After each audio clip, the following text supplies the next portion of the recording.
nibara kuba ari ku rutonde rw'abo Imana izagirira neza. Mbere nari ku rutonde rw'abidini rizagirira neza. Ariko 9/6 numva ndi ku rutonde rw'abo Imana izagirira neza. Ushobora kuvuga utesi itorero ryo ntirigira neza, rigira neza, ariko mbere 88 na 9 ntabwo numvaga inyungu, ariko 90 niri ngifite uruhu rw'iwacu. N'ahantu nka 89 natinyaga ibyaha mbitewe n'abantu ndi kureba. Nicyo cyanyeretse ko icyo gihe ntari nkishijwe. Kubona perezida wa korari nabaga natinya kurwana, kubona pasitoro nabaga natinya kuvuga nabi, ariko aho batari navugaga ibyo nshatse. Ariko 9/6 mpageze ntinya icyaha, niyo nagikora utandora numva umutima uhagaze. Aho niho nakiye Imana irangiye. Munezero harabibaza ngo agakiza niki? Ese ubundi ibyo bintu by'agakiza bavuga n'ibiki? Abatabisobanukiwe, ese kuri Pasteur Munezero kuri we agakiza niki? Ahubwo abantu bakizwa iki? Yego, aho kunya ku Bukristo wanyaka ibyo ndibyo, kuko bivuze iki? Nzahabwa na pansiyo ariko ngomeze mbe umukristo, ubwoko bw'Imana. Ni ukuvuga ngo uzaho nagukuye, nabo baganiza uko bahava. Nakumenye ukiri urusoro, rero menya ko wabaye urusoro. Ijambo rikavuga ngo uhagaze yirinda atagira. Ibyo mvuga si ukwiyamamaza. Se nk'ubu niyamamaje bakantora nabamarira iki? Reka mvuge ko niyamamaje kuri za mikoro ngo ndashoboye, ngo ndi igihangange, umunyamavuta, ngo ndazura, ngo ndagira. Mu gitondo nihagira upfa bakamuzana simuzure nabigenza. Ntabwo dukwiriye kuba abakozi bakubita abadashoboye, dukwiriye kuba abakozi bashoboza abadashoboye kugera ku cyo dushoboye natwe. Kuko natwe kera, cyo nashatse kuvuga ngiki, ingaruka zo kudakizwa neza ni uko imirimo ukora uba utazayihemberwa. Irakureka ukazura abantu ntuzabihembegwe, ukubaka urusengero ntuzaruhembegwe, ugashyiraho ikidiyakoni utazahembegwa, ugashyiraho amakorari utazahembegwa, ukagura ibyuma postinga ngo avuga ngo ijuru ntirikorerwa, ngo azarinda apfa, ngo ahamya ko ijuru ridakorerwa. Yego Pasteur Munezero, yego, niba ridakorerwa abazaribura bazaribuzwa n'iki?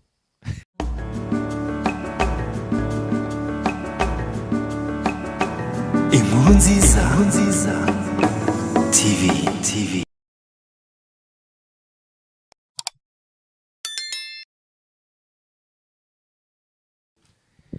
Yes, twongeye kubasuhuza bakunzi b'Inkuru Nziza TV.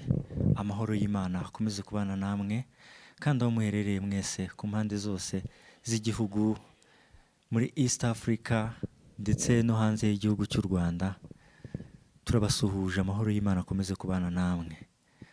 Turabifuriza kugira ngo mugubwe neza. Niba utameze neza, ndakwifuriza ngo umererwe neza, kuko umwami ni mwiza. Tubahe ikaze mu kiganiro.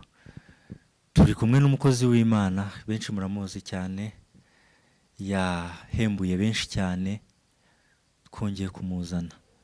Pasteur Munezero ni umugabo uvuga Imana neza kandi ikamushoboza.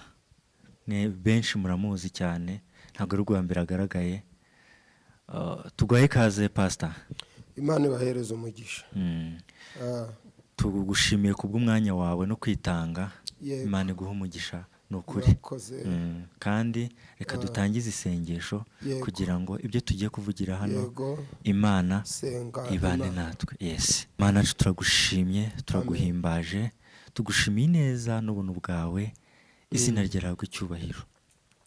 Mwami, twe nk'abana b'abantu ntitwari tuzi ko iki gihe tuzaterana tukuvuga. Mwami, n'umugisha n'umunezero kubwo Pasiteri Munezero hari icyo agiye kuvugira aha hantu kikomora imitima y'abantu kandi bakarushaho gusobanukirwa iby'uru rugendo no kugukurikira.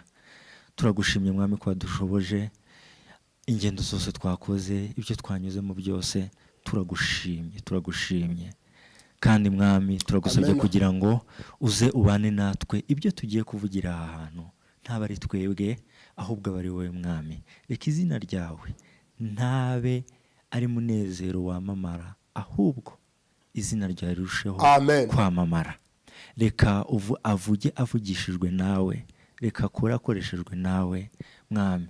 Turakwinze kugira ngo uze kubana natwe kandi ibyo tuvugira aha hantu bizomora imitima y'abantu benshi, ndetse tubone n'abantu baza kuri Kristo ku byavugiwe aha hantu. Mwami waravuze ngo ababiri bateranye bahuje umutima uzaza ubane nabo. Turakwinjiza rero kugira ngo mwami urukuze ubane natwe kandi ibyo tugiye kuvugira hano mwami bishinge imizi mu mitima y'abantu. Turakwinginze rero mwami kugira ngo ibyo ari byo byose uze kubana natwe. Tubigusabye tukwizeye kubw'izina rya Yesu Kristo. Amen. Yego Pastor, turagushimira ku bwa byose kandi n'amavuta Imana ikomeza gutanga. Uri umukozi w'Imana dukunda cyane kandi n'abantu bakunda bahemburwa n'ibyo Imana igukoresha kugira ngo bahembuke. Yego. Turagushimiye cyane kubw'ubwitange no gukunda umurimo. Ndimuvunike na Yesu azatugororera. Yego. Nukuri kandi na Yesu azadushimira, azanatugirira neza rwose. Ndimuvunike. Mwami ni mwiza. Ibi ngibi iyo tutabivuze natwe tuba twumva tumerewe nabi. Iyo tutabivuze tuba twumva tutuzuye. Ubwo rero ibi rwose ntibibavune, biturimo kandi bizakomeza kutubamo kugeza ubwo Yesu azaza kujyana itorero rye. Ese Pastor, ndakubaza gatoya kugira ngo ntaravuga ku byo tugiye kuganiraho ku ntego y'ibyo tugiye kuvugaho. Uri umukozi w'Imana ufasha abantu benshi, niba utanabizi ubimenye. Ngiye ku bwanjye nkunda inyigisho zawe. Ntaragera ku ntego niyumvamo, ntabwo mba numva byuzuye. Yego. Umwami akomeza gushoboze. Shingiye ku bakozi bandi b'Imana nzi, shingiye no ku ishyaka rindimo, mba numva ntaragera ahantu nifuza. Yego. Umwami rero ni ukomeza, aho ntaragera azakugeza. Yego. Naho abayigejeje twaye tumushimiye. Amen. Yego. Abantu barakubona bakabona ubwiriza mu nsengero ahantu hagiye hatandukanye, ariko ntabwo Pasiteri nk'uko ubonye bwa mbere, Pasiteri Munezero ni umuntu ki muri make? Njye nitwa Pastor Munezero. Ngewe ndi umugabo, ndubatse. Yego. Mfite abana 7. Yewe rero mba mu itorero ADPR. Nkaba umushumba w'itorero, ubu nyoboye itorero ryitwa Rurambo. Riri mu murenge wa Muringa. Yego. Karere ka Nyabihu. Paruwasi yacu ni Gasasa, Ururembo ni Rubavu. Numwe dukorera umurimo. Hanyuma tunatuye mu murenge wa Muringa. Kuvuga ngo ndi muntu ki, nta bindi bigwingira, nta n'amashuri arengutse yo kuvuga, kuko hari ibyo utavuga ushingiye ku by'abandi bavuze, kuko wumva bitarababishya. Ye rero nduho, nkaba ndi umuntu rero Imana ikunda gushiramo ibyo kuvuga. Naho mbikura, nta buhanga nta bushakashatsi ubundi mfite, uretse kuba mfashwa n'Imana mu iki gikorwa. Itamfashije rero ntabwo nabona ibyo nkura ku ruhande. Ugiye umuntu yize ashobora kutavuga ibintu abajije, ariko akaba afite ibyo yanditse no mu makayi. njye rero nta hantu nanditse ikintu navuga uretse ubuzima bunyigisha n'Imana ikadefanda icyo yampamagariye gukora, ikamotiva mu gihe ngeze ku gatuti. nuko nteye, nuko iteye, Imana irashoboye. amen. Noneho kuri icyo kintu tutari ko kugira ngo ube umutumirwa uvuga ijambo ry'Imana kandi Imana ikakugira icyo cyizere cyo kugira ngo ube mikoro Imana ivugiramo ikatambutsa ubutumwa abantu bagahemborwa. Hari urugendo uba waranyuzemo kugira ngo ugere kuri urwo rugendo, kugira ugere aha ngaha uri, hari urugendo uba waranyuzemo.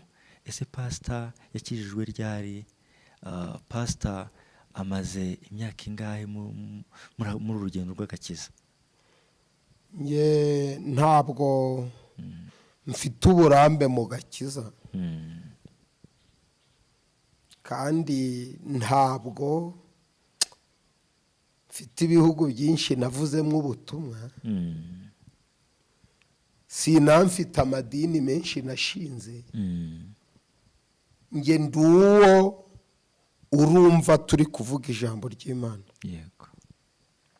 Byankundira gato ndetse maze twagera mu ijambo ry'Imana nkajya nyuzamo ubuhamya gake, naho cyokora ninjiye mu dini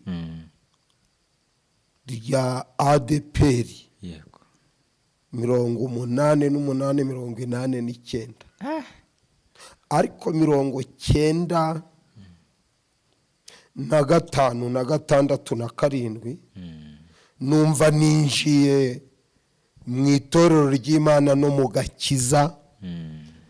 nibara kuba ari ku rutonde rw'Imana izagirira neza.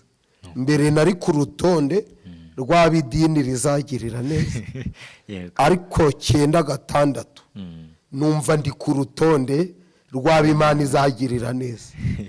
ushobora kuvuga utesi itorero ryo ntirigira neza, rigira neza, ariko mbere 88 na 9 ntabwo numvaga inyungu nzahabwa n'Imana. narebaga ubwiza bw'idini, ubwiza bw'indirimbo, ubwiza bw'ibyuma, ubwiza bw'ababwiriza, amakorari, inifomu, icyubahiro birimo gusa. ariko namenye ko njijijwe ubwo nari ntangiye kubona ko hirya y'ineza y'idini hari yindi neza y'Imana. naho namenye ko kandi n'umugenzi w'igisiyoni iyo arengeje amaso ibiri ku isi agakora tumbiye ibyazahabwa n'Imana, aba yarageze ku rutonde rw'abazahembwa n'Imana. iyo rero Imana uyeretse ko ari yo utezeho ibihembo, iguhemba vuba. iyo uyeretse ko ubiteze ahandi, ikurekeraho. ubwo rero urumva imyaka mfite ntabwo ari mike kandi ntabwo ari myinshi. niyo none se ubwo muri icyo gihe uvuga ko aribwo wamenye ko Umwami azakugirira neza, na twavuga ko ari rya jambo nibwo wari usogongeye umenya ko Umwami agira neza, hanyuma uramwegera? iyo umuntu atetse impungure, iyo usutsemo zikamara nk'iminota 3, ushobora kuzivanamo wazitera zikongera zikamera, kuko umuriro utarazihamya. ariko ubwinshi bw'umuriro n'ubwinshi bw'amasaha zimaze, hari igihe impungure zigera cyangwa ibishyimbo ku ziko, icyo bita gupfunyurura. ni igihe ibishyimbo byiyambuye uruhu byari bifite mu kigega, bifashe uruhu bigiriye mu nkono, bitewe n'ingaruka z'umuriro. Aleluya. ubwo rero twe rero iyo utarakizwa uba ufite uruhu wavanye iwanyu. iyo ukijijwe ubwo 9 na 6 na 7 nari mfunyuruye, Imana irakuba. nari imaze gupfunyurura mbitewe n'umuriro wa Pantekote Nukuri. n'umuriro w'umwuka wera. Amen. uko ngenda mbona ariko 90 nari ngifite uruhu rw'iwacu n'ahantu nka 89 natinyaga ibyaha mbitewe n'abantu ndi kureba. nicyo cyanyeretse ko icyo gihe ntari nkishijwe. kubona perezida wa korali nabaga natinya kurwana, kubona pasitoro nabaga natinya kuvuga nabi, ariko aho batari navugaga ibyo nshatse. ariko 96 mpageze ntinya icyaha niyo nagikora utandora, numva umutima uhagaze. aho niho nakiye Imana irangenzura. mbere y'93 nagenzurwaga n'abakozi b'idini, ariko hejuru 96 ngenzurwa n'ijuru. bivuze iki?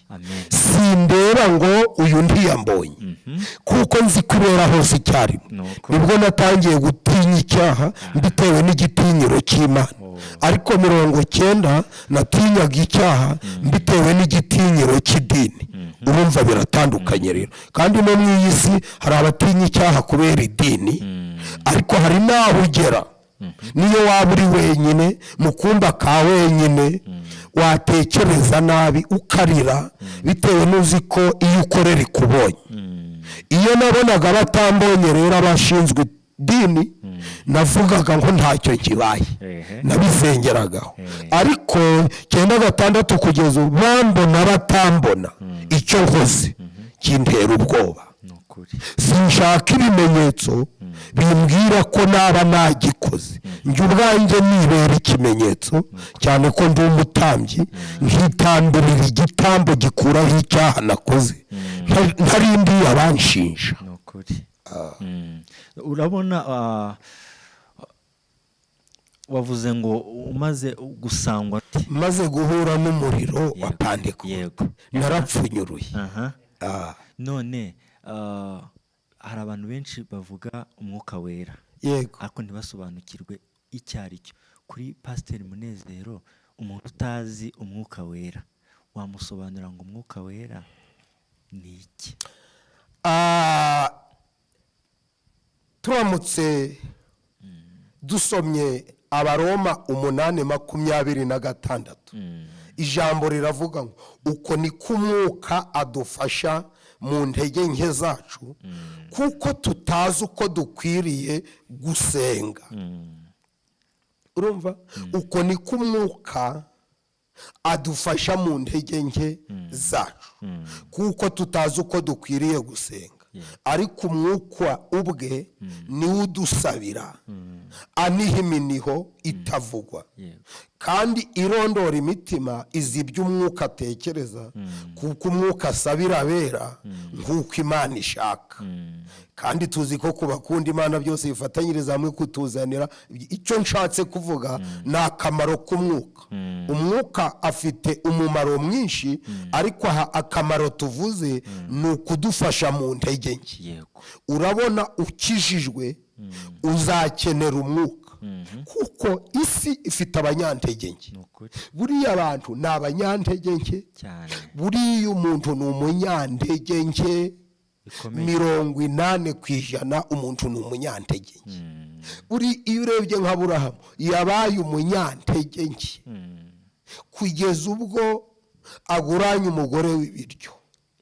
buriya iyo ubonye nka Gahini yari umunyantege nke. reba abantu bahingaga isi yose, ariko akanajyana amaturo makeya. ibyo biragaragaza intege nke z'umuntu. buriya nabo ubona birirwa bakabajejuru ni abanyantege nke. icyakora baba abanyambaraga iyo bafashe intege nke zabo bakazirenzaho umwuka wera, bahinduka abanyambaraga. ijambo rivuga ngo muzaba abagabo, umwuka wera nabamanukira. umurokora agizwe n'intege nke ze, gushyiraho umwuka w'Imana bihinduka umunyambaraga. ubi bidukora tubishobozwa n'umwuka udufasha mu ntege nke zacu. umwanzuro ni uwuhe? utagira umwuka wera wese ni umunyantege nke uko yaba ari kose. niyo mpamvu nkubwiye ngo 9/6 mpuye n'umuriro, numvise mbaye umunyembaraga ho gake, ndapfunyurura ndeka uruhu nari mfite nkiri mu kigega cy'iwacu, mfata uruhu nambaye rwerekana abana b'Imana. Umwuka rero kimwe mu byadufasha ni mu ntege nke zacu. Icya kabiri adufasha ni ukwihana. Umwuka agukubita utarakubitwa n'idini. Iyo ufite umwuka ashinzwe kudufasha kwihana, atwigisha uko twitwara, akwigisha uko uvuga, akwigisha uko ureba, akwigisha uko wambara, akwigisha uko barya. Hari abantu barura ukagira ngo baruye agatuti, ariko yagira umwuka niyo byaba byuzuye akarura bike. Urumva umwuka aramubwira ngo iha agaciro. Rero mu mubiri, umubiri ukora ibyo umwuka yanga, umwuka akagwanya ibyo umubiri akunda. Nicyo gituma dukwiriye umwuka wera. Nukuri Imana iduha umwuka wera. Pastor uvuze amagambo kandi abantu bose bazabikora batagira umwuka, bazabikora none ntibazabikora ejo, bazabikora ejo ntibazabikora ejo bundi, ntibishoboka. Yego, nukuri uvuze amagambo akomeye Pastor, cyane ndushijeho kugenda nsobanukirwa uko nari mbisobanukiwe, ndushijeho kubimenya. Nukuri Imana iguhe umugisha. Noneho umwuka wera ni nako ujyana n'agakiza.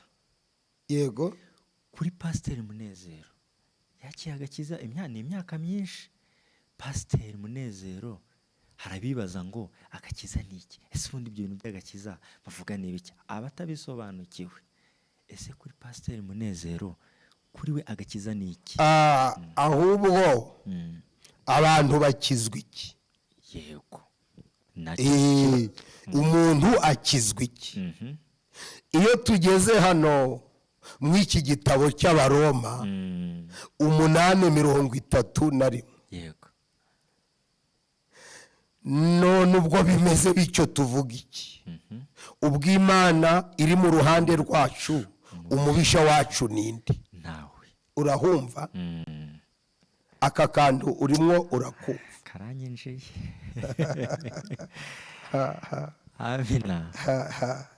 Iyo usomye umurongo w'18, nushaka kumenya iby'agakiza uzasoma iki gice, kuko hari umutwe w'amagambo uravuga ngo imibereho mishya y'abari muri Kristo Yesu. Mishya. Mbonye yuko imibabaro y'iki gihe, ndashaka kukubwira icyo dukizwa, idakwiriye kugereranywa n'ubwiza tuzahishurirwa. Kuko n'ibyaremwe ndetse n'ibyaremwe byose bitegerezanya amatsiko guhishurwa kw'abana b'Imana. Amina. Icyo nshatse kukuganiza, icyo dukizwa n'ubwoba bwo kuja mu muriro utazima. Nukuri. Iyo umuntu akijijwe, aba akijijwe umuriro utazima. Nukuri. Awukira atarawugeramo. Kuvuga ngo ndakijijwe egare kutazaja mu muriro. Yego. Mu yandi magambo ni ugukizwa urubanza rw'ibyaha. Mu yandi magambo ni ukuja mu gitabo cyabo Yesu azahijuru. Niyo mpamvu nakubwiye ngo nageze mu idini icyo gihe, nuko abakijijwe ntibandikwa n'idini, ahubwo bandikwa n'ijuru. Abakijijwe baramutse banditswe n'idini, ijuru ryabona bake, kuko umwanditsi yaje yandika, wagira ukutsikira akagira ute akaguhanagura mu gitabo. Niyo mpamvu mu isi nta wandika undi mu gitabo cy'ubugingo, nta n'uhanagura undi mu gitabo cy'ubugingo. Kristo rero icyamuzanye ni ukudukiza urubanza. Yabwiye abantu ngo ninde ngo wababwiye ngo muhunge umujinya uzatera isi.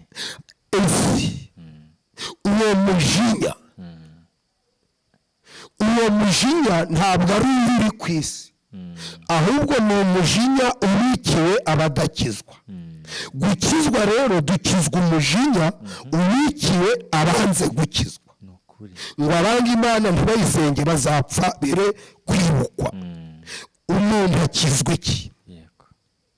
Igituma abantu batazi icyo gukizwa icyo ari cyo, babona umuntu uri mu rugendo ruje i Siyoni, yahura n'akantu yatsikira bakavuga ngo ntiyarakishijwe. Abo ni abantu batazi gukizwa icyo ari cyo. Cyokora hari abantu bibeshera bakavuga ko bakijijwe icyaha n'igisa nacyo, ariko njye siko mbibona. Kuko umuririmbyi yaravuze ngo Uwiteka umucamanza iyo ambonyeho amaraso ntaje urubanza rubi, anyita umukiranutsi. Twe dufite gukizwa, se udukiza ninde noneho? Aho dukizwa iki kandi udukiza ninde? Ntabwo dukizwa n'undi, ntabwo twe dukizwa n'Imana, ntabwo twe dukizwa n'Imana iri mu ijuru. Ijambo riravuga ngo nta wundi agakiza kabonerwamo uretse Yesu Kristo. Urumva rero uwidukiza ni uwadupfiriye, ntabwo Imana yadupfiriye. Uzumva abantu batemera Yesu bavuge ngo bemera Imana, kuko Imana yakunze abari mu isi cyane, niho urumva icyo dukizwa. Byatumye itanga umwana wayo w'ikinege kugira ngo umwizera atagira ute, atarimbuka. So dukizwa kurimbuka, dukizwa kurimbuka. Cyokora tukarwanya ibituma turimbuka, kuko hari ibyatuma. Niyo mpamvu ijambo rivuga ngo Imana ntiyanga umunyabyaha ahubwo yanga icyaha. Ijambo rikavuga ngo rero ijambo rikavuga ngo iyo minsi yo kujijwa Imana irayirengagiza, itegeka umuntu kwihana. Iyaba gukizwa, Imana dufashe kandi tugire neza, ari ugukizwa icyaha n'igisa nacyo, nta mbabazi Imana yabigira. Kuko imbabazi z'Imana zishinzwe iki? Kubabarira uwakijijwe ariko watsikiye. Umuntu ashobora gutsikira, nta mugenzi udatsikira. Uzabona n'umuntu ufite imodoka n'ababa mu nganda z'imodoka, hari igihe hagenda akabura feri.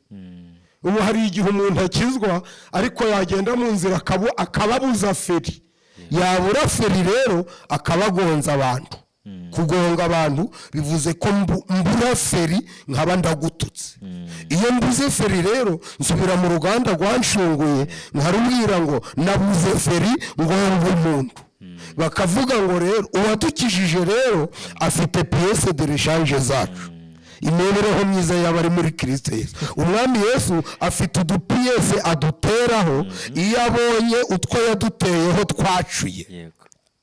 Yabwiye Abefeso ngo iki? Ngo ibuka aho wavuye ukagwa, wongere ugire ute? Wongere wihane. Urumva abatu iyo wakijijwe, aleluya, iyo wakijijwe hari ahantu umwami akubikira imbabazi zizakora ryari igihe watsikiye. Niyo mpamvu ijambo rivuga ngo ntimumere nk'abagushije ishano, kimwe mu bigize umurokore n'imbabarira. Ariko iyo umuntu adakijijwe ntamenya no gusaba imbabazi. Burya ikiranga umuntu wakijijwe ni ukumenya ko n'Imana ifite imbabazi. Gatatu rero, ikiranga uwakijijwe ni ikimenyetso. Ijambo riravuga ngo abanjye ndabazi. Bafite iki? Ikimenyetso. Ntabwo ari idini ridushiraho ikimenyetso. Cyokora ryagufasha kugera ku kimenyetso ryitwaje ijambo ry'Imana. Kuko ijambo ry'Imana riragusunika, rikagusunikira ahantu ufatira ikimenyetso. amagambo mbabwira niyo bugingo. Ubu ibi ndi kuvuga bifite icyo biri kubaka mu bantu, kandi nje sindi Imana, ahubwo ndatumwa ndavuga iby'Imana. Byanditswe byera byahumetswe n'Imana. Kugira ngo ntabatindira rero, aleluya aleluya, ndumva wambajije ibintu nkamera nk'uri mu rukiko, ariko nakubwiye ko ibyo mvuga ari iby'Imana yanshizemo. Umuntu akizwa, icyambere umuntu akizwa ni umujinya uzatera. Ijambo riravuga ngo nyamara bari muri Kristo Yesu ntateka. Urumva bakizwa, dukizwa iteka. Iteka. Buriya niba ndi hano munezero, nkaba narakijijwe, nta bwoba bw'umunsi w'Uwiteka, kuko ijambo riravuga ngo umunsi w'Uwiteka uri bugufi. Ahubwo ubwoba ngira ni ubwo gukora icyaha cyamvana mu bakijijwe kikanjira mu bazakubitwa n'Imana. Niyo mpamvu ngwanya icyaha n'igisa nacyo, kugira ngo nzagere ku uwo munsi. Bibiliya iravuga ngo mbese ahari umwami naza azasanga kwizera kukiri mu isi. Niyo mpamvu nakubwiye umwuka amara ikirere, ambwira iby'ijuru ryamubwiye ko ritemeye, kuko nje ndi umunyantege nke. Ubu hari ibyo ntazi, ariko akamaro k'umwuka we akorana n'ijuru. Umwuka kuko aba mu ijuru rero agenda isi akagera no mu ijuru, agerayo akakuza akakubwira ngo uyu munsi wicaye nabi. Irya jambo ryavuze ngo atunihira iminiho, araniha ngo uyu munsi wavuze nabi. Arakubwira ngo ibi bigambo wavuze si iby'abarokore. Arakubwira ngo ibi bintu wambaye si iby'abakozi b'Imana. Arakubwira ngo ayituye siyo. Arakubwira ngo ayituye niyo. Umwuka atugira ni umujenama. Yaravuze ngo sinzabasiga mwenyine, nzaboherereza umufasha. Umufasha udufasha mu rugendo, adufasha no kwihana, amfasha no kubwiriza. Hari ahantu mbwiriza nkagera ku gatekerezo. Ubu nk'ubu uzumva ibyigisho byanje bigiye biragira utundi duterime tutari ekre muri Bibiliya. Bivuze iki? Njya mu mwuka nkumva ijambo rirambwiye ngo urebeye inyuma. Urebeye inyuma mba ndihaguye ahantu, ni topic umwuka bampaye kugira ngo ibintu by'Imana nkuko na Yesu yabwirizaga, ariko hakaba hageze akavuga ngo umugani w'umubibyi. Ibwo birerekana iki? Ko ashaka gukangura abantu. Utu tuntu nshiramo rero mba ngira ngo uwanyumvaga akanguke anyumve bundi busha, avuze ngo urebeye inyuma. Umwuka adufasha gukizwa kandi akadushorera, kandi niwe uzatuzamura. Mwibuke ko kuva nagera mu idini sinari naje mu ijuru.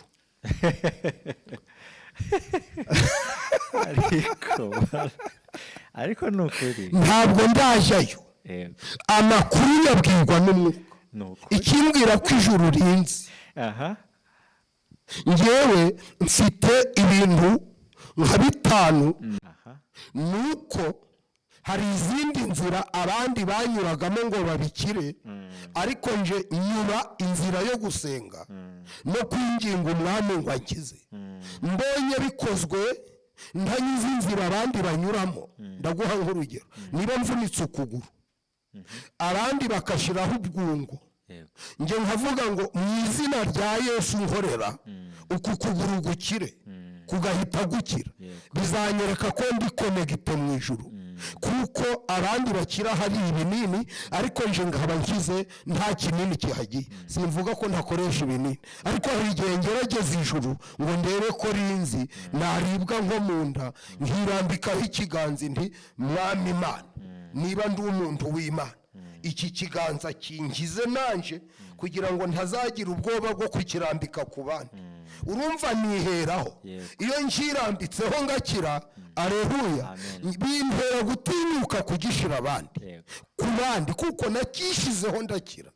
Byanditseho mu gitabo cyo Kuva.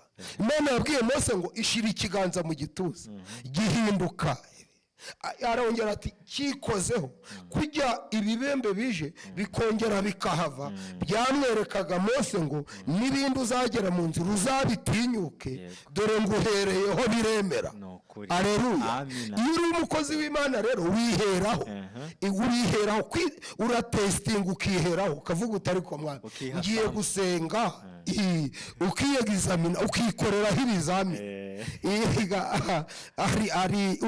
ukikingira ukavuga utuye umwanya wa none ngiye gusenga iminsi 2 ntarya numva ikiravamo. Wasenga nijoro waba uryamye ukerekwa nk'intebe y'Imana. Ibyo bituma ubibwiriza abandi uko kuvuga ngo nasenze 2 ndota ijuru, ahari namwe mubisenze mwarota ijuru. Numara kumwemera nk'umukiza wawe uhamye mu bandi byagize ute ibyo yagukoreye.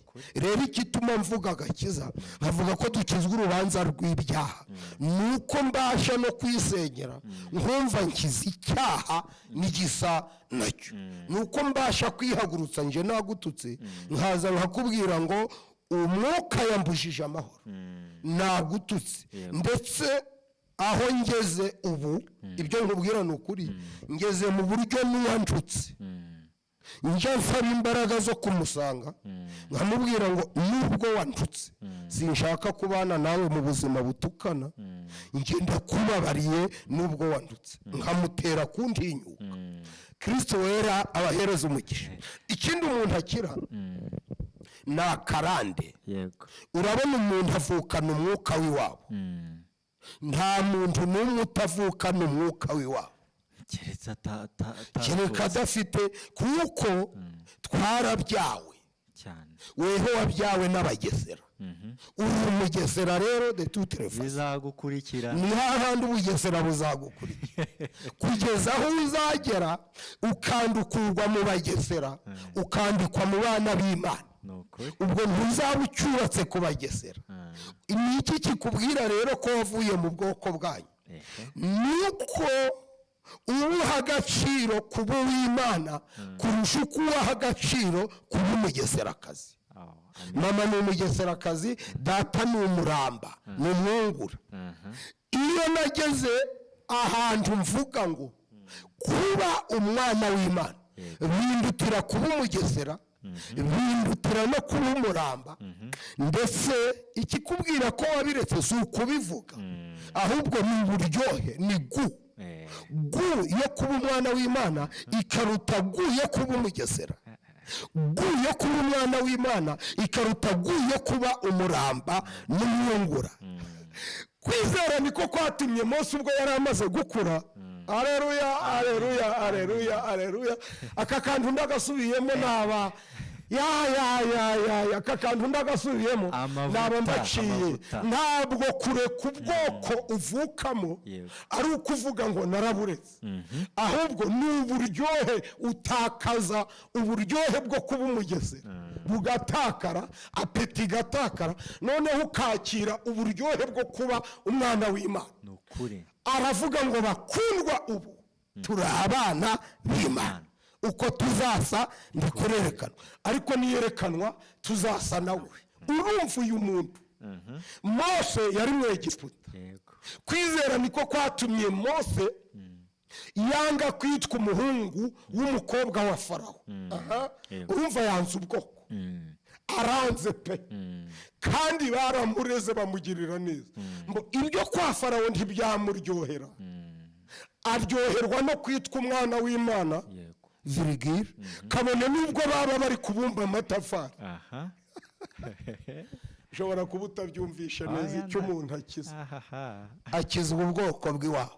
Uzajya ubona abantu bakubwira ngo ntukarongore utari uwo mu bwoko bwanyu. Birerekana ko utari wakiri iwanyu. Ngo ntugashake ahatari mu bwoko bw'iwanyu. Urumva ubwoko bw'iwanyu buracyakuryohera, ya karande irakurandaho. Ariko iyo karande umwuka arayitema. Wambona ndaguha urugero nk'ubu, ntabwo nzi iwanyu, ndabona iyi kamera, kuki nakwemereye kwicara imbere ya kamera nta biryo wampaye? nabitewe nuko nagusuzumye ndebeye inyuma mbona uri umuntu w'Imana. Ndavuga ngo uyu ni ubwoko nk'ubwacu, ubwoko bw'Imana. Niki cyatumye Farawo Mose ntiyaryoherwa n'inkoko zo mu Egiputa, ntiyaryoherwa n'isamaki zo mu Egiputa, ngo abirutisha kuja kurengananwa n'ubwoko bw'Imana, kuko yatekerezaga ingororano bazahabwa. Ndishimye cyane bageze i Kanani. Yaravuze ngo nubwo bakize nta sezerano bagira, nubwo bakomeye ariko nta sezerano bagira. Ngo abantu bakamubwira ati ariko Mose, iki gihugu gifite ifeza. Aravuga ngo yandutiye ifeza, andutira amafaranga, andutira icyubahiro. Hari undi waririmbye ngo uwangira umwami w'ishyanga rimeze gute, ariko akanya ku bwoko bwacu sinakunda. Nzi umukobwa warimbye ngo njye ndi umukristo. Icyo ni ikintu gihumuriza umutima wawe. Ubu kuba ndi pasitoro ntabwo mbiha agaciro nko kuba ndi umwana w'Imana, ariko kuba ndi pasitoro biraryoshye cyane. Iyo nsezeranya, iyo mbatiza, iyo nsenga, iyo ntanga igaburo ryera, numva nshimye itorero ryanjye mbarizwamo, kumva ndarishimiye, kavuga ngo harakabaho ADPR yangize umushumba. Ariko unyumve urwego ngezeho, aho kunyaka ubukristo wanyaka ibyo ndibyo. Kuko bivuze iki?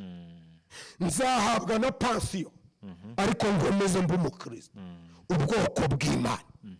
Nyumva neza, simfobye icyo ndicyo, kuko n'icyo ndicyo kimfasha kugera ku cyo nzaba cyo, kandi icyo ndicyo nacyo kiri mu bintu, mu nyungu z'agakiza. Ubwo nituramuka tuganiye ubusize nzakubwira inyungu zo gukizwa neza n'inyungu zo gukizwa nabi. Noneho Imana idufashe kandi tugire neza kandi duhereze umugisha. Ndashimira Kristo uvuze ko dukizwa na karande y'iwacu.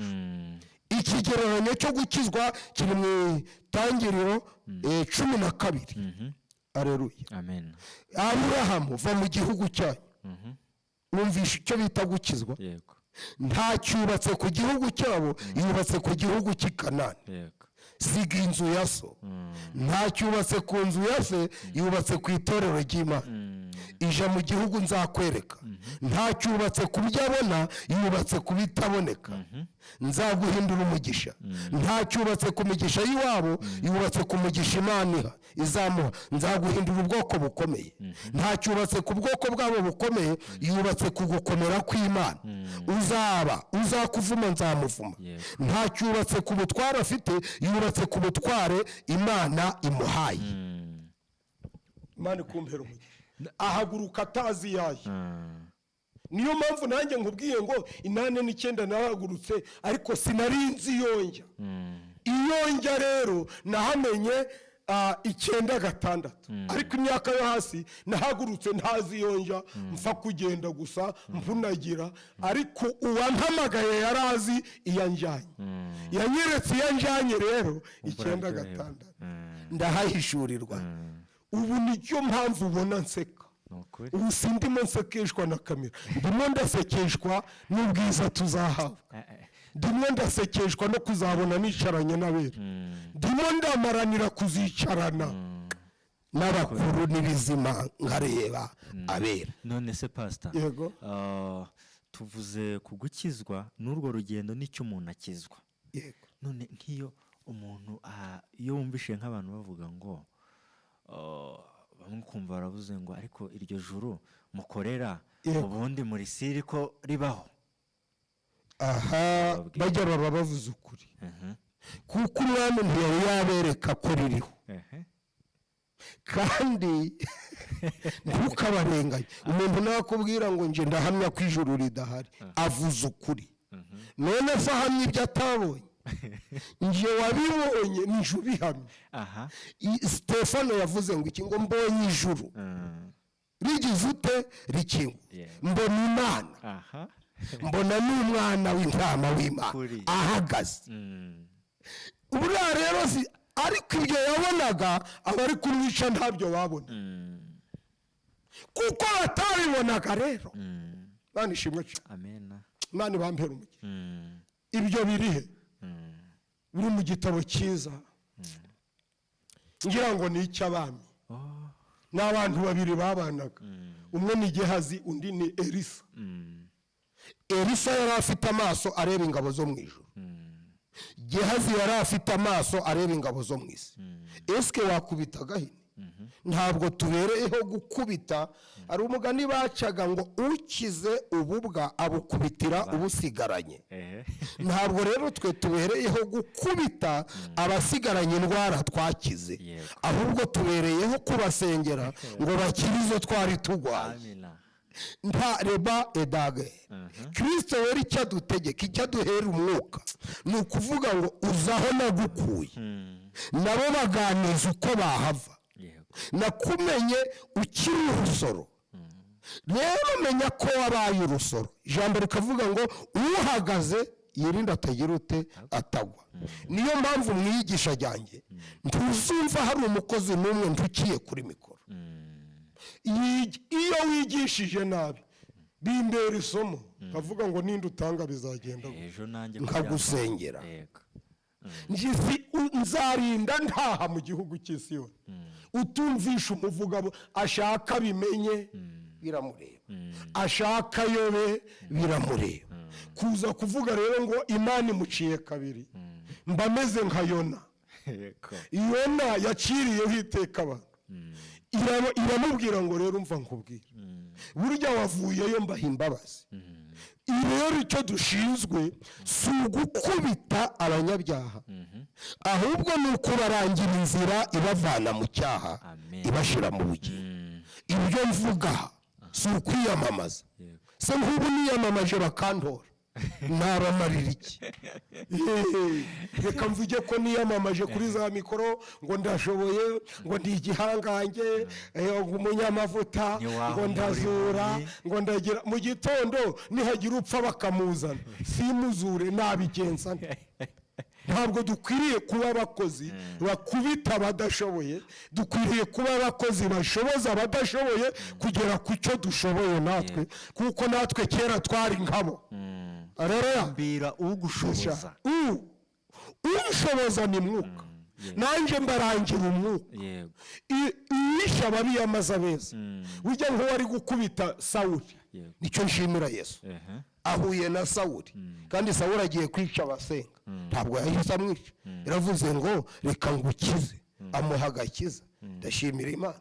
Sawuli nawe akaje arakiza abantu. Rero dukira ni inarinje. Hari icyo dukizwa. Shakane mvuze inarinje. Nakubwiye ko dukizwa umujinya uzatera, nkubwira ko dukizwa akarande k'iwacu, nkubwira ko dukizwa ubwoko bw'iwacu, ariko dukizwa n'inarinje. Iyo umuntu yakijijwe aravuga ngo sinjye uriho, ni Kristo uriho. Iyo akivuga ngo njye nakwereka, njye nagushira aha, njye nagukurayo, njye nakwiye, njye nakwiye, uwo niwe. Ariko rero yaravugaga ngo niba ndi umuntu w'Imana, umuriro numanuke mu ijuru, bimenyekane ko Imana ikorera muri. Petero nawe baravuze ngo ifeza n'izahabu ntazicyo dufite. Nshatse kukubwira ko ndaha mvuga gukomera kwa Yesu ukiza ibyaha by'abari mu isi. None pastor, hari abantu bibaza ngo twabonye ko hari abibaza ngo karande ese zibaho cyangwa ntizibaho? Twabonye ko zibaho. Uretse na karande y'abantu, na karande y'ibirayi ibaho. Wahinga ibirayi mu kibara ugakura, hagasigaramo duke. Iyo ujyanye mu imbuto rero, utaramazemo ibya mbere, iyo imeze n'ibyo wasanzemo biramera, ubwo ukagira amahara kubiri, iyo wabibye n'iyo wasanzemo. Niyo mpamvu twivanamo, twinginga umwuka akatuvanamo, iyo dusanzwemo akadushiramo inshya, imibereho mishya y'abari muri Kristo Yesu. Ni ukukudahamwe ibikurimo akagushiramo ibimurimo. Urambaza uti kuki bigaruka? Umubibyi yasohoye imbuto, zimwe zigwa ku kari izinda ngo babaza Yesu bati ko wabibye imbuto nziza ibi byaturutse aravuga ngo basinziye nshobora gusinzira umwanzi akanyinjirana ariko umwuka akambwira ati byakwinjiranye ko kimwe mu by'umwuka amara aguha amakuru akakubwira rero nubwo uri mushumba nubwo ari aposo nubwo uri dogita nubwo ureva international nubwo uri umuvugabutumwa mpuzamahanga ariko usinziye byinshi nicyo cyakoze kuri Aburahamu kizanira abazamuvukaho kujya mu buretwa imyaka 400 yatambye ibitambo ariko asinzira ubuticura kuba ukorana n'Imana kuba uvugana n'Imana kuba ugendana n'Imana ntibivuga ko utazakenera inama z'umwuka ndetse kimwe cya gatatu kidufasha urugendo icya mbere ni wowe ubwawe Aleluya icya kabiri ni umwuka w'Imana icya gatatu ni abari mu mwuka w'Imana kuko umuntu wese uzaja mu ijuru Aleluya ntahinyura ibihanurwa agerageza ko bivuye ku Mana nzagukenera nawe ukenere umuntu uzaja mu ijuru akenera n'amaboko y'abandi uzajya mu ijuru akenera amaboko y'aberekwa Mose amaze kuzamura amaboko atsinze ngo amaboko yararushe akenera abantu bamufata amaboko kugira ngo intsinzi igaragare ubu njye munezero nagira umwuka nagira impano nakwigisha nzakenera amaboko Pastor ukiri aho ngaho kugira ngo ngere ku ntego y'ivugabutumwa ukiri aho ngaho reka nkubaze kuri icyo kintu ndaguha urugero nta kibazo reka kugira ngo tutabirengaho wegera n'umusozo yego kugira ngo abantu tuba tubariza abantu benshi ibyo baba bibaza tugakora ku marangamutima yego uvuga kuki ku bantu uvuze ko umuntu akenera andi maboko y'abandi abakozi b'Imana badakenera bigira abanyamwigendaho nicyo nakubwiye umuntu akizwa ubu narinjye arabukizwa ndaguha urugero umunsi w'ejo mfite umurwayi sehashika mfite umushumba nahamagaye ndamubwira ngo erekeza ibiganza ku murwayi mfite sehashika arambwira ngo mwatuyeho ubuzima mu izina rya Yesu uwo mushumba ari Rubavu ngere sehashika mbona umurwayi arahagurutse mbona ashoboye kunywa agasosi byatewe n'iki narashugushije ndebye uko uwo murwayi ambabaje amavuta nshiramo nasenga nkanumva anshizemo ndavuga inda ariko hari umunyamavuta udahangayitse birashoboka ko adahangayitse kamwandikire numve kabiri Mana dufashe kare tugira amen kabiri nta muntu uri ku isi witwa ushobora byose ishobora byose ni imwe niba njye ntitwa ushobora byose nzakenera abashobora ibyo ntashoboye nibyo nari nguhaye urugero ko nk'ubu ntagira kamera hakaba bari abanshimira bati ijambo wigishije ryadusanze Colorado ridusanga Canada ridusanga Bangladesh ridusanga Sudan ridusanga haba hari abantu baba bangirira neza ku rubuga navuga benshi abitwa bandungutsa abitwa ba Louise abitwa ba Imakire abitwa ba Noheli abitwa ni benshi ni ibihumbi n'uduhumbagiza abantelefona nkubwije ukuri hakaba n'untelefone akavuga ati rero njye narakwikundiye reka nkugurire imbuto z'ibirayi iyi kamera yawe ko ntayigira kwari yigezayo ubutumwa kandi Bibiliya ikabivuga ngo ubuhanuzi bukavuga ngo ubutumwa buzagenda mu kirere ko ntagira ikintu kigenda mu kirere buzagezwayo n'iki nzakenera ukora iyi telefone ku iyi telefone nzayireberamo amasomo nzakenera ukora iyi Bibiliya kuko ushobora kuba igihangange ntabwo umuntu amenya ko akize karandi iyo ari kuzirukana ku bandi ahera ku zo yakize iyo umuntu ari muri Kristo Yesu aba abaye icyaremwe gishya ibya kera biba bigize ute biba bishize arebera ku bimuriho byashize akamenya ko yakize. yego Hari abantu rero basengana izabo bakaja kuzirukana ku bandi, ni abakubitiye abandi ibyo bo batari bakira. yego Ukize. uzi gukubita umuntu ngo agwaye malariya nawe ufitiye imisoro 3. Umugabo nta bwenge yagiye nta rwandiko. Iyo dusomye ijambo ry'Imana, umugani w'ubukwe bw'umwana w'umwana, tubona ijambo rivuga ngo yinjiye kureba abasangwa, abonamwo umuntu wambaye umwenda utari uw'ubukwe. Biriya bishushanya iki? Hari abantu bazihisha kugeza Yesu aje, ukuri kandi bakomeye bihishemo, ko banze kwera. baririmbe bihishemo, bacurange bihishemo, bayobore bihishemo. Niyo mpamvu nakubwiye ngo akamaro k'umwuka akwemeza n'ibyo abantu batakwemeje. Iyo wihisha abantu tumwe bakagira umwuka ugutota, ariko umwuka aragutota ngo ntukore ibi kuko wacumuye. Atwemeza ibyaha. Umwuka utakwemeza ibyaha byawe ntukamwuzure. Umwuka ureka ukiba akaza, umwuka akareka ugasambana akanga akaza, umwuka akareka ukajya icya 10 akanga ati dudududu, umwuka akareka ugakubita umugore ati dududududududu, ugahora muri dududududu, ukagavura abantu aho kanga. Uwo ntukawuzure. Uzuzure umwuka ubona w'ibyo umuntu 20 akakuraza ku nkeke, uwo ni wo mwuka, kuko aranga ko uzarimbuka. Nukuri icyo uvuze, icyo nashatse kuvuga ko byose tutarabivugira icyarimwe. Nagira ngo nguhe iminota nk'3 noneho ubaze, ariko nibyo ngusubiza ntabwo ndimo ngusubiza nk'Imana. Ndagusubiza ibyo nahawe n'Imana kumenya. Ibyo ntakubwiye uzabibwirwa n'abandi bakozi. Bisobanuye ngo ibyo ntazi undi arabizi, azabikumenyesha. Yego.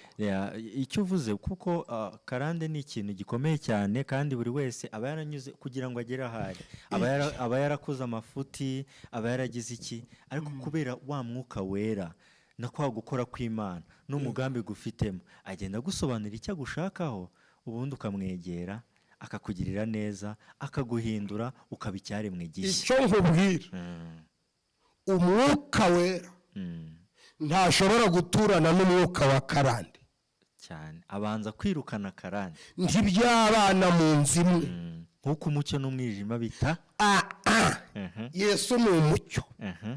Ntiwaseseka ngo ufate kano karande ugaseseke mwaka k'umwuka, biragwana bugace, biragoye. kuko icyo umwuka yanga aricyo kamere ikunda, kandi icyo kamere ikunda nicyo umwuka yanga. Ntibyaturana rero. Ni nko gutuza indimu n'amata. Niyo amata yaba ari ikivuguto kimeze gute, hari ibintu amata adaturana nabo.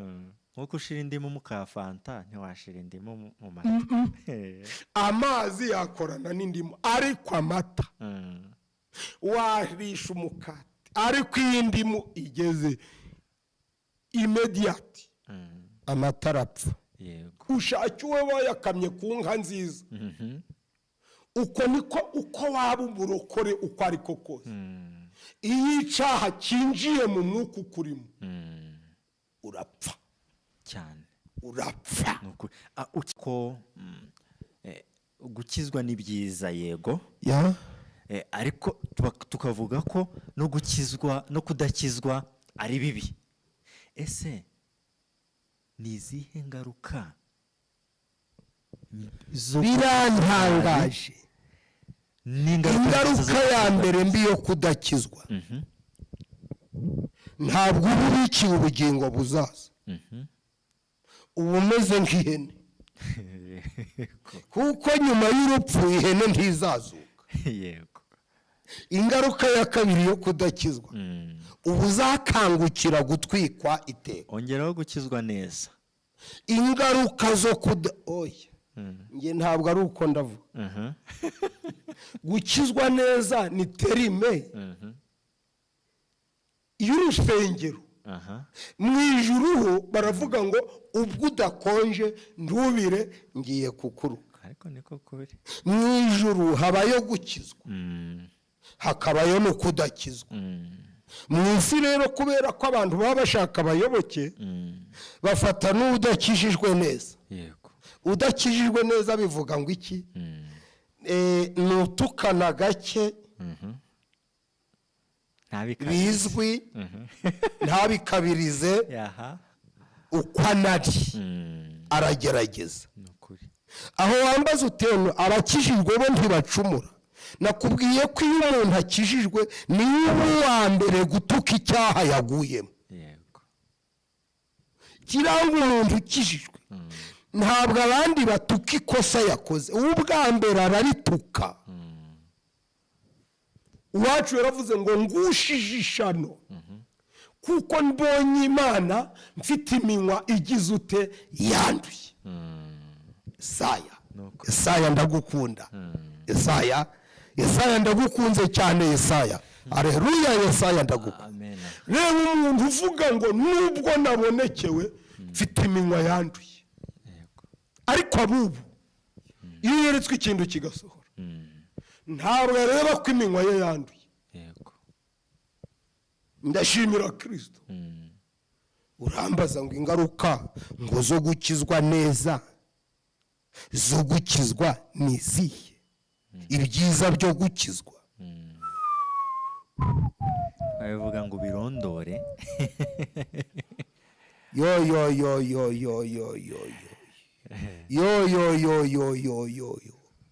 ubuse nkubajije, nta matsiko ufite yo kwicarana n'Imana? Ndi kubariza abatabizi. Yego, ndayafite menshi cyane. Nta matsiko ufite yo kumara imyaka 1000 muri paradizo y'Imana? Nta matsiko ufite yo kumara imyaka 3 n'igice mu kirere? Nta matsiko ufite yo guhoberana n'abacu bapfuye bizeye? Nta matsiko ufite yo kuzapfa maze wa impanda yavuga ugaterera ubuto ukazuka? Nta matsiko ufite yo guhabwa ibyiza Imana? Nta matsiko ufite yo kwambara ku mwenda wera? Ibyo mvuze ibyo mu ijuru, ariko no mu isi. Aho ari naho turi. Ibyiza byo gukizwa mu isi dutuyemo ngibyo. Dore ibimenyetso bizagendana n'abizera. Yego. Bazarambika ibiganza ku barwayi bakire. Yego. Abizera. Ibyo mbivuze ko n'abatizera bakiza umuntu. Ariko twe impamvu bijyo abatizera iyo bakijije umuntu ntibazabihemberwa. Wumva aho ruhimaniye.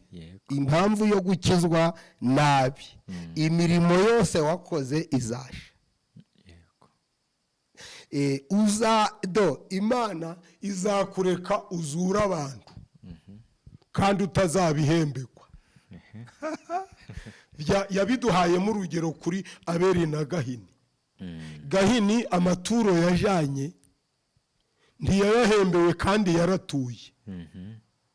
Uko niko n'abubu badakijijwe batazahemberwa imirimo bari gukora. Urumva icyo gihombo? Ngo noneho abadayimoni bazamubwira ngo nawe wazuraga abantu, nawe werekwaga, nawe warondoraga. Hari abantu bambaza ngo hari umuntu ngo uyoboye idini uje ikuzimu. Ngo yagiye ikuzimu, ngo agezeyo ngo ararayo 5. Reka nkubwire, ikuzimu ararayo 5, irembo se anyurahe? Asasa iki? Yatwereka amarembo. Ngo bari batetse, ngo batekaga imitwe y'abantu. Bibiliya ivuga ko upfuye abora, imibiri irabora. Nta mitwe y'abantu iriri ikuzimu, upfuye arabora. Pointre n'ubutaka busubiye mu bandi. bazazukana umubiri mushya. Impamvu bazavukana umubiri mushya ni uko uwundi uzaba waraboze. Mwana wa mama nkubwire, ejo hatagira ukwihererekana ati mvuye ati nshaka bari gucuruza, ngo bari gucuruza amavuta, nta waboze waje muri butike. Sunda umugana aho bahere bavuga ngo uriya ngo yakize ngo ari amafaranga ngo yagize ngo yayakuye kuzimu. Abantu baransetsa. Ni hehe bayakura? Uruganda Beka, Beneri, Umutanguha, Sako zikogwamo n'abantu. Nta mafaranga bigeze babura ngo gaburu wayajanye. None ngo ayo mafaranga ari kuzimu. Umva nkubwire, biriya mubireke, ahubwo hari amafaranga aturuka mu gukora ibyaha. Yego. Ariko ntabwo aba aturutse ikuzimu. Nk'ayo umuntu yasambaniye wenda, nk'ayo umuntu yibiye, yiciye, yaraguye, akaragura ati nkibe abesha, ayo arahari. Ariko nkubwire, icyo nashatse kuvuga ngiki, ingaruka zo kudakizwa neza ni uko imirimo ukora uba utazayihemberwa. Irakureka ukazura abantu ntuzabihemberwe, ukubaka urusengero ntuzaruhemberwe, ugashyiraho ikidiyakoni utazahemberwa, ugashyiraho amakorari utazahemberwa, ukagura ibyuma utazahemberwa, ugakiza indwara utazabihemberwa. Iyo niyo ngaruka mbi nabonye. Dore ndaza vuba nzanye ingororano kugira ngo ngororere umuntu bikwiranye n'ibyo yakoze. Ye ngo hahigwa bapfiriye he mu mwami, ngo baruhuke imiruho n'imihati, imirimo yabo igenda igize ute ibaherekeje. Ariko abadakizwa bo ntibazahemberwa ibyo bakoze, keretse kuko igituma bahembwa ni igitabo banditsemo, urutonde rw'igitabo twanditsemo. Niyo mpamvu Hosiya nawe yaririmbye ngo mbese izina ryanjye ryanditse mu gitabo. Undi aravuga ngo Yesu azahamagara iki? Amazina. Amazina azahamagara nayo yanditse. Ntabwo tuzakizwa Yesu aje, ahubwo dukizwa hakiri kare. Imana ibahereza umugisha. None hari akandi kantu uvuze gatuma nibuka akantu nabonye. Usigaje tungahe? Ni kamwe. Yego. Ako kantu bagira ngo tutarambira abantu, ahubwo muzongere mudusange. Kino kiganiro bakirye gucya bagitapfune, ariko kinararyoshye. Imana dufashe kandi atugire neza. Iyo ugeze ngo ubutumwa buryoshwa nuko uvuga ibyo wakize. Yego. Umuntu aba yumva gukizwa ari byiza, biraryoshye. Inyungu yo gukizwa ni ukuvuga ibyo wakize, nta yindi irimo. Iyo niyo y'imbere yo kuvuga ngo kera nkiri uyu, ubu nabaye uyu. Yego, biraryoha. Ako ni akahe wavuga? Biraryoha cyane. Akahe wavuga? Ako kantu inyigisho abantu badukanye bavuga, umuntu agapostinga ngo avuga ngo ijuru ntirikorerwa, ngo azarinda apfa ngo ahamya ko ijuru ridakorerwa. Yego. Pasiteri Munezero. Yego. Niba ridakorerwa abazaribura bazaribuzwa n'iki? Aha, yego. Niba imodoka batayigura amafaranga, imodoka ari izu uretse n'ijuru. No kuja kuri wese dusigaye tubikorera. Ko ntiwakwinjira muri wese za Nyabugogo udatanze ijana. Ni ukuri? Uno kwiyogoshesha bagira icyo batanga. Uvuga ngo ntirikorerwa uzamubwire ngo nta juru ry'ubusa rihari. Ijuru ari ubusa twese twajayo. Nta wajya. Yego. Ubwo tuvuge ko ari abayobya abantu. Ntabwo babayobya, kuko bayobya uwagiye. Arega no kuyobya biratandukanye. Nta uyobya umuntu utagiye. Umuntu utarigeze akizwa asaba yayobye. Umuntu wayobye ni uwahagurutse i Kigali, yakaza yagera za Shyorongi, ari kuza i Musanze, akaba aratomeye wenda agiye Ruri. Ubu uzavuga utarayobye. None umuntu ntiyavuye Nyabugogo, ayobya atagiye se? Hayoba uwatangiye urugendo, ntabwo hayoba utararutangira. Hayoba ugenda ndi hayoba utagenda. None umuntu udakizwa yayobye. Ikibazo hari umuntu umwe wamusubije, urimbye yaravuze ngo iri nitangire y'umunezero wanjye. Ni ukuri. Yego. pe icyo kintu ni ikintu uvuze gikomeye kandi n'ingero utanze. Tuganye ku musozo. Icyo akora bashobora kukuyobya koko wari ugeze hafi y'Ikanani ukayoba, ariko umwuka akakubwira ngo wiyoba. Nicyo nakundiye umwuka, adufasha kutayoba. Ibyo wari wihaye ngo wikomeje ngo nawe uzi ibintu, arakuganizaga byagera nijoro akakwemeza ugaca wemeye. Uko niko yemeje witwa Nikodemo, umwigisha w'abantu, Professor International. Ahuye na Yesu turabyaga ubwa kabiri. Professor ati uzi ubumenyamuntu, navutse mama bamubaze, none ubu n'urugero nguhaye, niba naravutse gutyo ndasubiramo, mama afite 1.70 njye mfite 1.90 ndamujamo ndi. Yesu arigendera. Aribyo nakubwiye ngo ntidushinzwe gukubita abacu, dushinzwe kubasengera bagasigara barakirana n'umwuka. Jambo ry'Imana ni imbuto itabora. Ngwibutse ko ibindi kuvuga impandi zavuga bakibyumva, kuko nzapfa bisigare. Ubu ndimo ndubaka umurimo nzakora, uzasigara urakora, kuko tukivuga ba Eliya na ba Elisa. Ubu turifite ibyo turi kubaka. Rero nkubwire mwana wa mama, reka twigire mu ijuru. Igihugu kirahari, ijuru rirahari. Nje ikintu cya kabiri kinyemeza ko ijuru rihari, nuko n'ikuzimu hahari. Ndihaba ikuzimu ngo habura ijuru, ndihaba Satani ngo habura Imana. Ibyo rero abandi bavuga simba nenga, nanje sindagerayo, ariko ndamaranira kuzagerayo. Kandi mfite ibyiringiro bifite ubugingo, ko nintashogora nzagerayo. Uwihangana akageza imperuka azakizwa. Akutumvise nakaye ndanyuzwe. Niyo waba utanyuzwe uzahura n'abandi. Ndanyuzwe kandi wowe humura, wigaya ibyo mvuze, ahubwo fata ibyo mvuze ubigereke aho iby'abashumba bazavuga. Uzagera handi Gitwaza nawe ashireho utundi, ugera handi Desire nawe ashireho utundi, ugera handi umushumba mukuru ashireho utundi, ugera handi Ururemba ashireho utundi, ugera handi Rutayisire nawe ashireho utundi, ugera handi Masake nawe ashireho utundi, ugera handi Minyoni ashireho utundi, ugera handi abahanzi bashireho utundi. Uzaba urimo gupfa uri gutaha mu ijuru, ntawe uzapfa. Tumenyaho agace, ibindi bizabera mu ijuru. Ni ukuri. Tugeze ku musozo w'ikiganiro cyacu.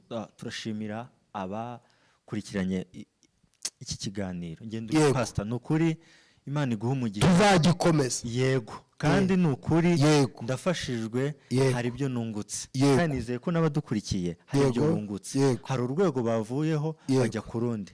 Nta kindi tuba bamenye ko gukizwa neza, kubwiriza neza, ari ukuvuga ibyo wakize cyane, kuko uba wari wibereye.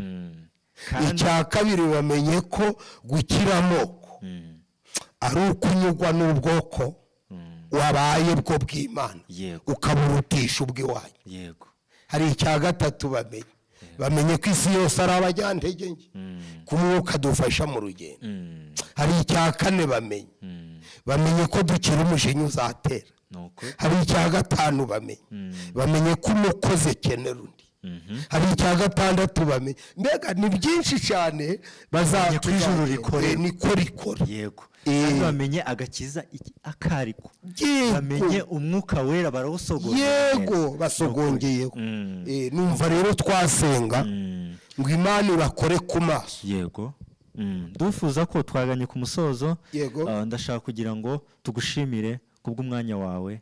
Imana iguha umugisha, kwemera ukitanga, ukagira icyo ubwira abazakurikirana ubutumwa. Imana nakijijwe no kubura umwanya birimo. Ni ukuri. Kandi buriya impano umuntu yaguha ikomeye ni umwanya umuntu aguheje. Buri umuntu uguha umwanya we jya umushimira, kuko aba yigomye byinshi. Nta muntu wakijijwe ubura umwanya wo gusenga. Hari abavuga ko bavuze. Kimwe mu byerekana ko wakijijwe, ntubura umwanya wo kuvuga iyagukijije. None ubuze umwanya wo kuvuga iyagukijije, ubwo wabona uwo kuvuga iyakwishe. Polisi utavuga iyagukijije, uhora uvuga bakwishe. uruvuga baguhemukiye.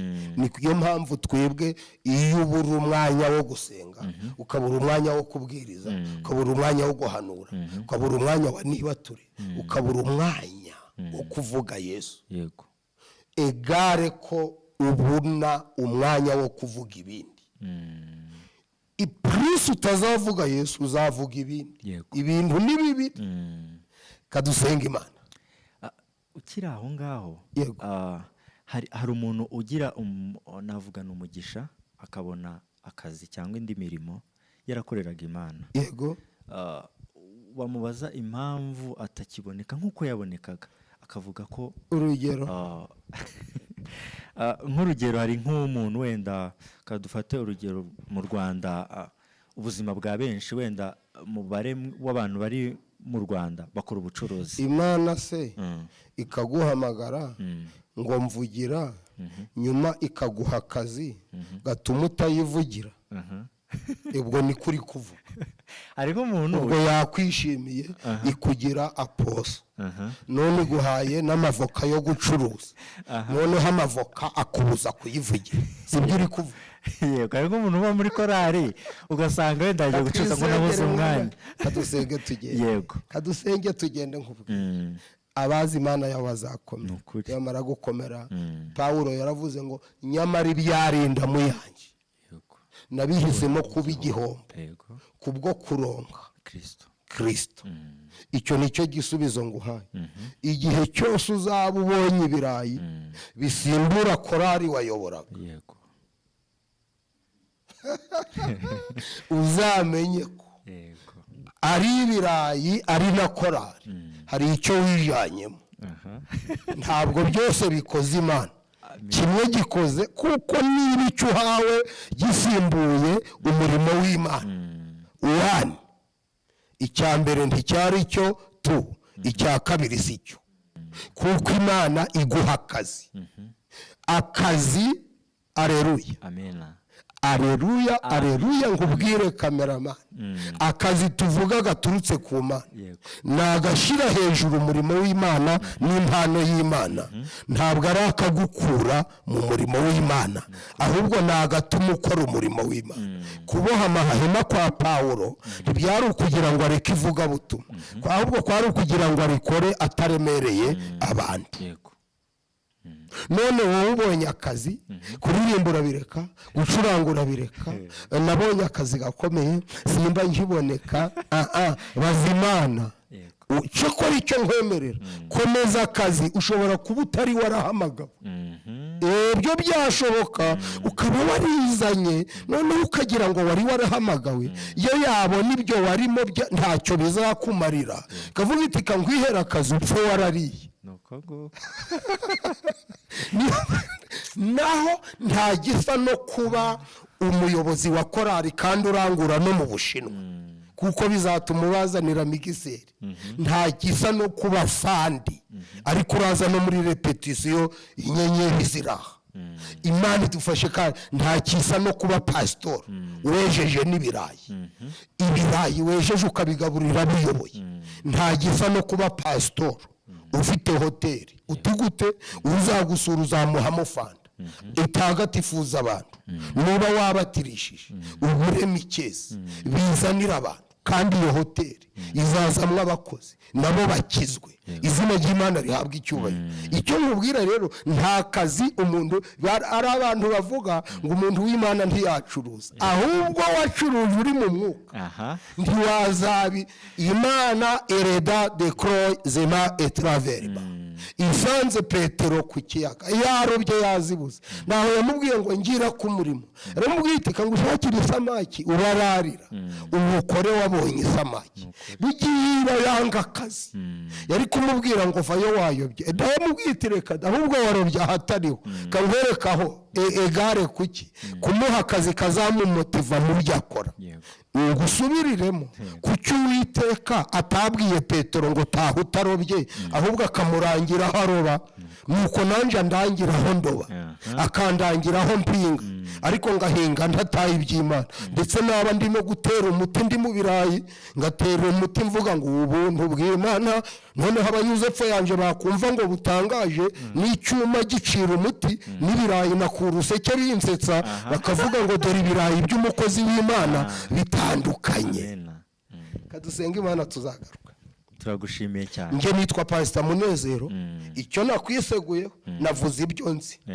Ibyo ntazi ntubingayire uzabibaza ababizi kuko sindishobora byose.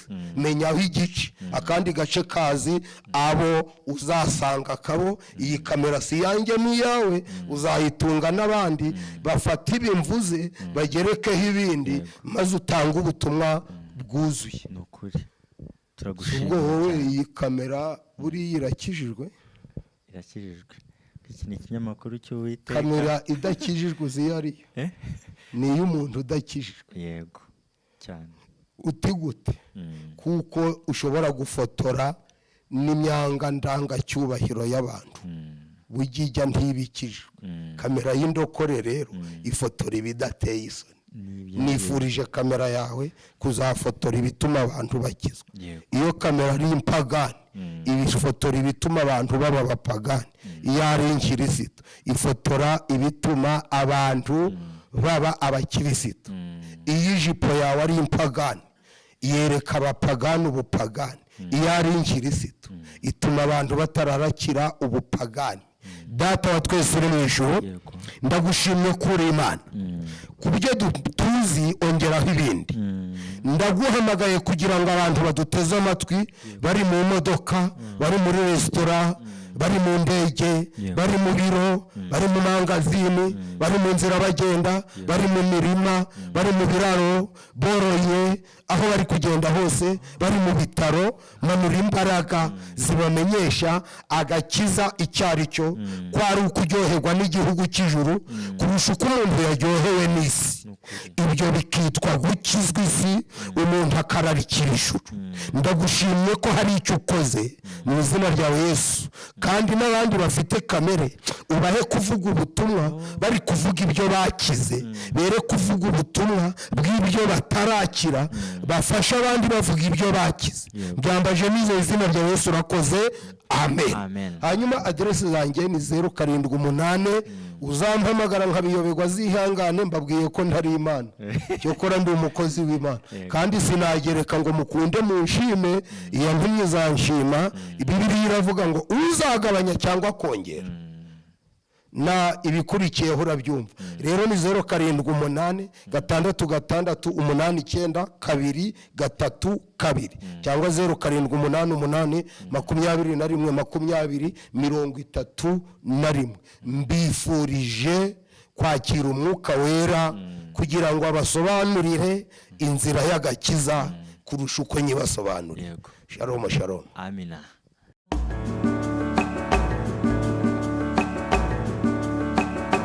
Inkuru nziza.